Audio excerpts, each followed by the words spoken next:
ചുമ്മാ അങ്ങനെ ഇരിക്കുമ്പോൾ നമുക്ക് ഓരോ ആഗ്രഹങ്ങളൊക്കെ വരുമല്ലേ. അങ്ങനെ പെട്ടെന്ന് തോന്നിയ ഒരു ആഗ്രഹത്തിൻ്റെ പുറത്ത് അപ്പം തന്നെ പോയി വാങ്ങിക്കൊണ്ട് വന്ന് ഉണ്ടാക്കുന്ന ഒരു സാധനമാണ് കേട്ടോ ഇത്. ആഗ്രഹം തോന്നുന്നത് എനിക്കല്ല, ഇവിടെയുള്ള വേറൊരാൾക്കാണ് കേട്ടോ. എന്താണെന്നറിയോ? കാടക്കോഴി കഴിക്കണം എന്ന്.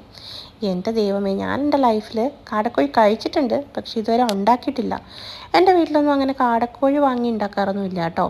പക്ഷെ പുറത്ത് പോയിട്ടൊക്കെ നമ്മൾ ഈ ഹോട്ടലിലൊക്കെ പോയി കഴിക്കത്തില്ലേ, അപ്പോൾ ചില ഹോട്ടലിലൊക്കെ ഈ നാടൻ ഫുഡ് കിട്ടുന്ന ഹോട്ടലിലൊക്കെ അവിടെയൊക്കെ പോകുമ്പോൾ ഇങ്ങനെ കഴിച്ചിട്ടൊക്കെ ഉണ്ട് കേട്ടോ. നല്ല ടേസ്റ്റാണ്.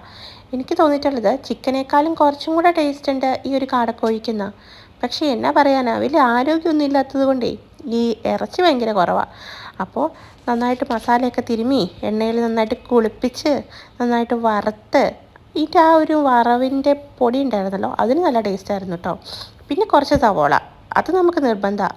അതില്ലാതെ ഈ പറഞ്ഞ കൊതിയന് കാടക്കോഴി എന്നല്ല ഒരു ഫ്രൈഡ് ഐറ്റംസും ഇറങ്ങത്തില്ല കേട്ടോ.